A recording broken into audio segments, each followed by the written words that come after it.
Doctor Nayana Vijay, പട്ടം SUT ഹോസ്പിറ്റലിലെ consultant നെഫ്രോളജിസ്റ്റാണ്. ഞാനിന്ന് nephrotic syndrome എന്ന് പറയുന്ന വൃക്കരോഗത്തെപ്പറ്റി സംസാരിക്കാനാണ് ആഗ്രഹിക്കുന്നത്.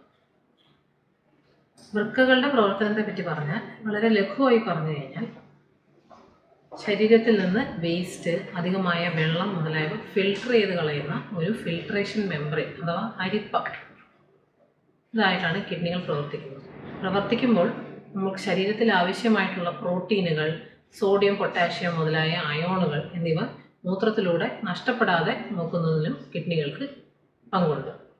പലപ്പോഴും മൂത്രത്തിലൂടെയുള്ള പ്രോട്ടീൻ ലോസ് 150 മില്ലിഗ്രാമിൽ താഴെ നിൽക്കേണ്ട പ്രോട്ടീനുകൾ 3000 മില്ലിഗ്രാം, അതായത് 3.5 ഗ്രാമിൽ അധികമായി നഷ്ടപ്പെടുന്ന അവസ്ഥയുണ്ടാവും. അതിനെയാണ് നെഫ്രോട്ടിക് സിൻഡ്രോം എന്ന് പറയുന്നത്.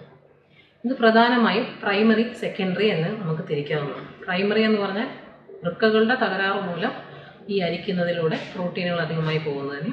സെക്കൻഡറി എന്ന് പറഞ്ഞാൽ മറ്റ് അസുഖങ്ങളുടെ ഭാഗമായി ഇൻഫെക്ഷനുകൾ, മലേറിയ, ടൈഫോയിഡ്, ഹെപ്പറ്റൈറ്റിസ് പോലുള്ള അണുബാധ, മരുന്നുകളുടെ ഉപയോഗം, അനാൽജസിക്സ്, പെയിൻ കില്ലേഴ്സ്, നാട്ടുമരുന്നുകൾ, ചില ക്യാൻസർ കീമോ മെഡിക്കേഷൻസ് പോലുള്ള മരുന്നുകളുടെ ഉപയോഗം പോലും കണക്റ്റീവ് ടിഷ്യൂ ഡിസോർഡേഴ്സ്, അതായത് വാദത്തിൻ്റെ ഭാഗമായിട്ടും അല്ലെങ്കിൽ വാദത്തിൻ്റെ ചികിത്സയുടെ ഭാഗമായിട്ടും ക്യാൻസർ പോലുള്ള അസുഖങ്ങളുടെ ഭാഗമായും ഈ കിഡ്നിയിൽ നെഫ്രോട്ടിക് സിൻഡ്രോം വരാറുണ്ട്.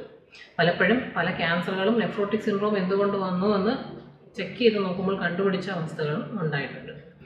ഈ അസുഖത്തിൻ്റെ കുറിച്ച് അറിയുന്നതിൻ്റെയും അതിൻ്റെ ചികിത്സ എന്തുകൊണ്ട് അത്യാവശ്യം എന്നാൽ, ചികിത്സിക്കാതെ ഇരുന്ന് കഴിഞ്ഞാൽ ഈ പ്രോട്ടീനുകൾ ലീക്കായി കിഡ്നികൾക്ക് പെർമനൻ്റ് ആയിട്ടുള്ള ഡാമേജിലേക്ക് പോകാനുള്ള സാധ്യതയുണ്ട്.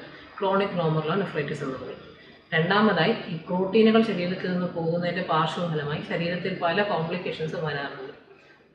ക്ലോട്ടിംഗ് ഫാക്ടേഴ്സ് എന്ന് പറയുന്നത് പ്രോട്ടീനുകളായതുകൊണ്ടും ഇതിൻ്റെ വ്യതിയാനം വരുന്നതുകൊണ്ടും തലച്ചോറിൽ, ഹൃദയത്തിൽ, കുടലിൽ, കിഡ്നിയിലേക്കുള്ള രക്തക്കുഴലുകൾ, കാലിലേക്കുള്ള രക്തക്കുഴലുകളെല്ലാം ക്ലോട്ടിംഗ് വന്ന് പ്രവർത്തനരഹിതമായി പോകുന്ന അവസ്ഥ വരാറുണ്ട്. രണ്ടാമതായി, ഹൈപ്പർ ടെൻഷൻ, അതായത് രക്തസമ്മർദ്ദം, ഹാർട്ടിന് കംപ്ലൈൻറ്റ്. ഇതിനു പുറമെ നമ്മുടെ രോഗപ്രതിരോധ ശേഷി പ്രോട്ടീനുകളിലൂടെ ആയതിനാൽ പേഷ്യൻസിന് സിവിയറായ കടുത്ത അണുബാധകളും വരാറുണ്ട്. അപ്പോൾ ഈ അസുഖത്തിൻ്റെ ലക്ഷണങ്ങൾ എന്താണെന്ന് പറഞ്ഞു കഴിഞ്ഞാൽ, മൂത്രത്തിലൂടെ പ്രോട്ടീനുകൾ പോകുമ്പോൾ പലപ്പോഴും രോഗികൾ നമ്മളോട് തന്നെ പറയാറുണ്ട്, മൂത്രം പതഞ്ഞു പോകുന്നതായി കാണാം. രണ്ടാമതായി, പ്രോട്ടീനുകൾ നഷ്ടപ്പെടുമ്പോൾ ശരീരം നീര് വയ്ക്കും. കാലുകൾക്ക്, കണ്ണിന് ചുറ്റും, അല്ലെങ്കിൽ സ്റ്റേജുകൾ കൂടുമ്പോൾ ശരീരം മുഴുവനായി നീര് വെച്ച് വരുന്ന അവസ്ഥയും വരാറുണ്ട്.